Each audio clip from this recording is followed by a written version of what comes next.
ఓం నమః శివాయ. ఓం నమో నారాయణాయ. నరదృష్టి నివారణ, సంచిత కర్మ, ప్రారబ్ధ కర్మ, ఆగమిక కర్మ నివారణ తులాభార కాళభైరవాయ నమో నమః. హరి ఓం. ఓం బుధ అరిష్టేతు సంప్రాప్తే బుధ పూజాంచ కారయేత్ బుధ ధ్యానం ప్రవక్ష్యామి బుద్ధిపీడోప ఉపశాంతయే. హరి ఓం. మా ఛానల్కి స్వాగతం. చూస్తున్న వీక్షకులకు, ప్రేక్షకులకు, ప్రియ కాళభైరవ భగవద్బంధులకి స్వాగతం పలుకుతూ మమ్మల్ని ఎంతగానో ఆదరిస్తూ ఉండబడినటువంటి ప్రియ సోదర సోదరీమణులకు, సనాతన ధర్మ సంరక్షకులకు, జ్యోతిష్య అభిమానులకు అందరికీ బుధ భగవానుడు ఏడాది తర్వాత వృశ్చిక రాశిలో సంచారము చేయడం వలన సకల శుభాలను, సకల మంచి బుద్ధిని, మంచి జ్ఞానాన్ని, సత్ప్రవర్తనని కలిగించాలని కోరుకుంటూ ఆశీర్వదించమని ప్రార్థన చేద్దాం. బుధుడు అనగానే మన బుద్ధికి సంబంధించిన స్వామివారు. అంటే మన బుద్ధి ఎలా ఉండాలంటే కూడా నిత్యము అప్రమత్తత కలిగి ఉండడం, ధర్మబుద్ధి కలిగి ఉండడం, సిద్ధి బుద్ధి అంటారు. అంటే విఘ్నేశ్వర స్వామివారి యొక్క భార్యలు ఇరువురైతే వారు సంకల్ప సిద్ధి, సంకల్ప బుద్ధి అంటూ ఉంటారు. కనుక వారి యొక్క ఆశీస్సులు మనకు ఎలా మంచి బుద్ధి కలిగినప్పుడే మనిషి జీవన విధానం, సత్ప్రవర్తన, ఆరోగ్యము, నియమము, క్రమశిక్షణతో కూడిన జీవనాన్ని అందరికీ ప్రసాదించాలని కోరుకుందాం.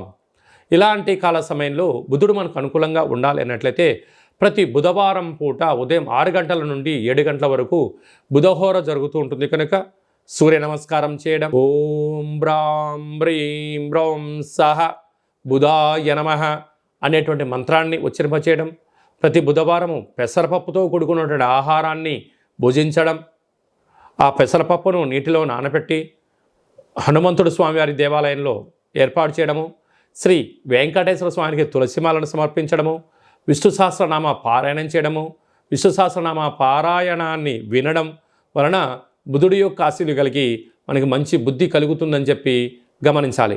ప్రతి బుధవారం పూట నవగ్రహాల దేవాలయానికి వెళ్ళి 17 సార్లు ఓం బ్రాం బ్రీం బ్రౌం సహ బుధాయ నమః అనే మంత్రాన్ని ఉచ్చరింపచేస్తూ ప్రదక్షిణ చేయడం. అలాగా 1 కేజీ 700 గ్రాముల పెసర్లు కానీ, పెసరపప్పును కానీ పసుపు రంగు అంటే విశేషమైన ఆకుపచ్చ రంగు కలిగినటువంటి మూట కట్టి పసుపు, కుంకుమ, గంధము, అక్షంతలు కలిపి అక్కడ నవగ్రహాల దగ్గర ఉంచడము, పూజారికి దానం చేయడము, నానబెట్టినటువంటి ధాన్యాన్ని గోమాతకు ఏర్పాటు చేయడము, నదిలో వేయడం వలన మంచి బుద్ధి, మంచి జ్ఞానము మన సొంతం అవుతుందని చెప్పి గమనించాలి.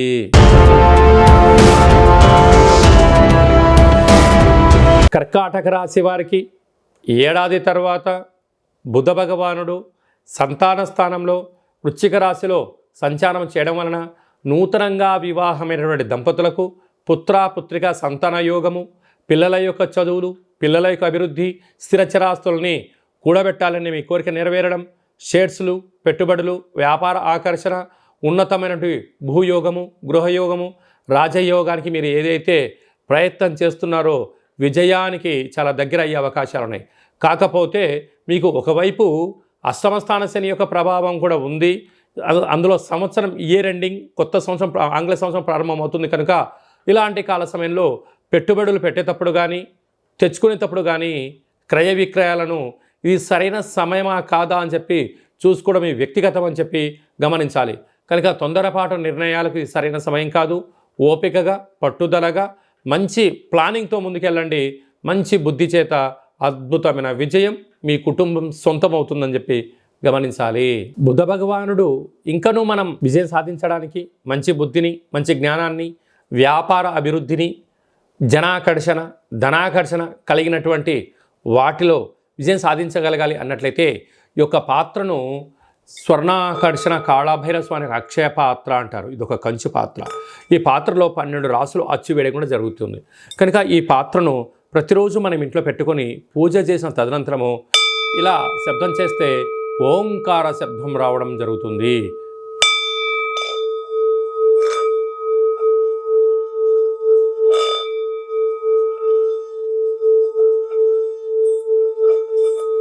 ఈ శబ్ద తరంగాల్ని సృష్టించడం వలన మనిషి శరీరంలో 7 చక్రాలు వికసింపచేయడం, మనకు మంచి బుద్ధి, మంచి జ్ఞానం కలగడం, వ్యాపారంలో మనం ఏదైతే అనుకుంటున్నామో వాటికున్న ఆటంకాలన్నీ కూడా తొలగిపోతాయని చెప్పి గమనించాలి. ఈ కాళభైరవ స్వామి అక్షయపాత్ర, కాళభైరవ స్వామి పిరమిడు, డాలరు, కంకణము, మీకోసం ప్రత్యేకంగా కాళభైరవ హోమము, అలాగనే అక్షయ పాత్రతో పాటు 27 రకాల వస్తువులతో దిష్టి దించడం కూడా జరుగుతుందని చెప్పి గమనించాలి. కనుక ఆసక్తి గలవారు ఈ కింది నెంబర్ సంప్రదించి మంచి బుద్ధిని, మంచి జ్ఞానం కలిగించేటువంటి అక్షయ పాత్రను ఇంట్లో పెట్టుకొని పూజ చేసుకుందాం. అష్ట కష్టాలకు స్వస్తి పలుకుదాం, అష్టైశ్వర్య స్వాగతం పలుకుదాం. నరదృష్టి, శత్రుదృష్టి, సకల కర్మలను తగ్గించుకునే మానవ ప్రయత్నం చేద్దామని చెప్పి గమనించాలి. అలాగనే ఈ యొక్క ఉప్పును హిమాలయన్ రాక్ సాల్ట్ అంటే సైంధవ లవణము ఉప్పు దీపము అంటారు. అంటే మనము ఏదైనా ఒక కార్యక్రమాలు చేస్తున్నప్పుడు కొన్ని దుష్టగ్రహాలు తొలగించడం కోసం ఉప్పు పోసి దీపం వెలిగిస్తూ ఉంటాం. అలాగనే ఈ యొక్క సైంధవ లవణ ఉప్పు దీపాన్ని ఇంట్లో పెట్టుకోవడం వలన 4 వైపులా పైన కింద 30 అడుగుల వరకు నెగిటివిటీని కంట్రోల్ చేయడము, ప్రశాంతత, మంచి నిద్ర, అదృష్టం మన సొంతం అవుతుందని చెప్పి గమనించాలి.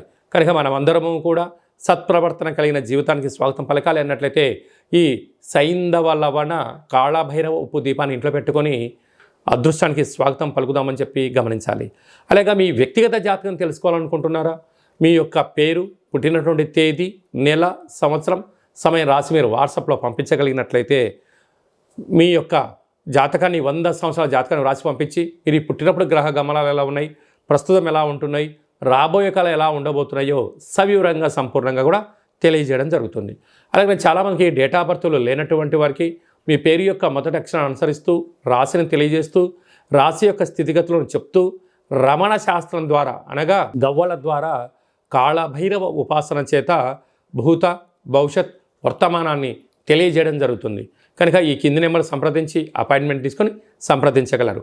మన యొక్క దేవాలయంలో ఎవరు జాతకం, జ్యోతిష్యం చెప్పించుకున్నా వారికి కాళభైరవ స్వామి దేవాలయంలో అర్చన, అభిషేకము, ఒక కాళభైరవ ముడుపు దీపాన్ని పూజను ఏర్పాటు చేసి మీకు వీడియో కాల్ ద్వారా చూపించి స్వామి ఆశీస్సులు కూడా మీకు అందించడానికి ఏర్పాట్లు చేయడం జరుగుతుందని చెప్పి గమనించాలి. మీ అబ్బాయికి కానీ అమ్మాయికి కానీ ఎంత ప్రయత్నం చేసినా వివాహం అవ్వడం లేదా, జాతకంలో ఎలాంటి యోగం ఉంది, ఎలాంటి దోషం ఉందో తెలుసుకునే ప్రయత్నం చేద్దాము అని చెప్పి గమనించగలగాలి. వివాహమైన దంపతులు తరచుగా గొడవ పడుతూ ఉన్నారా? ఎందుకు జాతకంలో ఇలాంటి దోషాల వలన ఏం జరుగుతుందో విషయం తెలుసుకొని వారు అన్యోన్యంగా కలిసి ఉండేటువంటి ప్రయత్నం చేసి వారిని పార్వతీ పరమేశ్వరులాగా ఉండేటువంటి మానవ ప్రయత్నం చేద్దామని చెప్పి గమనించాలి. అందరి పైనను ఈ బుధ భగవానుడి యొక్క ఆశీస్సులు ఉండాలని కోరుకుంటూ మంచి బుద్ధిని, మంచి జ్ఞానాన్ని ప్రసాదించాలని కోరుకుంటూ ఆశీర్వచనం. ఓం శతమానం భవతి శతాయు పురుష సతేంద్రియ ఆయుష్యేవేంద్రియే ప్రతిష్టతి ధనం ధాన్యం బహుపుత్రలాభం శత సంవత్సరం దీర్ఘమాయు సర్వే జనా సుఖినో భవంతు లోకా సమస్తా సుఖినో భవంతు సర్వం బుధదేవతార్పణమస్తు. ఈ వీడియో మీకు నచ్చినట్టయితే లైక్ చేయండి, షేర్ చేయండి, మా ఛానల్ని సబ్స్క్రైబ్ చేసుకోండి. మేము చేస్తున్న వీడియోలు, ఆధ్యాత్మిక వీడియోలు భగవద్బంధువులకు, మిత్రులకు, స్నేహితులకు చేరవేసి హిందూ ధర్మాన్ని కాపాడండి.